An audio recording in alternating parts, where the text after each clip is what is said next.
बिस्मिल्लाहिर्रहमानिर्रहीम। अस्सलामु अलैकुम वरहमतुल्लाहि वबरकातुह।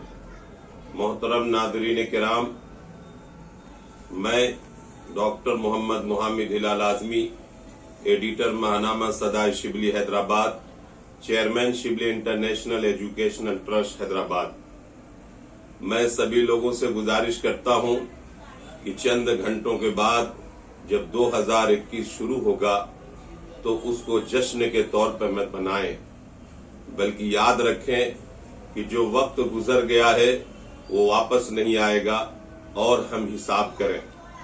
वैसे भी हम 2020 पर जब नजर डालते हैं तो 2020 के इब्तिदाई अय्याम से लेकर आखिरी दिनों तक हम किस तरह कशमकश के अंदर मुब्तला हैं।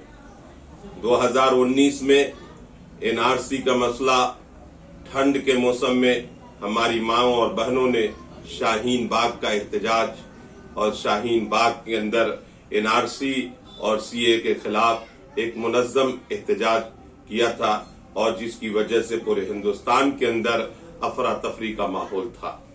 उसके बाद जैसे ही 2020 शुरू होता है ये एहतजाज जारी रहता है, लेकिन जब मार्च का महीना आता है तो कोरोना बीमारी की वबा पूरी दुनिया में फैलती हुई नजर आती है, जिसकी वजह से हमारे तालीम गाहें और हमारे एजुकेशन सिस्टम और हमारी सारी चीजें के ऊपर एक बंद सा लग गया था और हमारी सारी चीजें सिमट कर रह गई थी।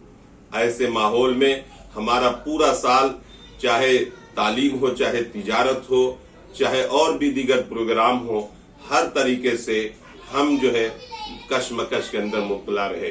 हुकूमत भी इस वक्त हम लोगों से ये कह रही है कि जश्न का एहतमाम न करें, बल्कि जो है बिल्कुल सादगी से गुजारें। और हमारा मजहब इस्लाम तो साले नौ की इजाजत ही नहीं देता कि जश्न मनाया जाए, बल्कि क्या है, गया वक्त फिर हाथ आता नहीं, सदा ऐश दौरा दिखाता नहीं, गनीमत समझ जिंदगी की बहार, ये आना न होगा यहाँ बार बार, वक्त का लम्हा ये कहता हुआ गुजरा मुझसे, साथ चलता है तो चल, मैं तो चला जाऊंगा। बहरहाल मैं अपने इदारे की तरफ से तमाम नौजवानों से गुजारिश करता हूँ कि ऐशो निशात की जिंदगी को छोड़कर, जश्न के माहौल को छोड़कर, रक्स व नगमा, शराब, ऐशो निशात, इन दरीचों से झांकता है जवाल।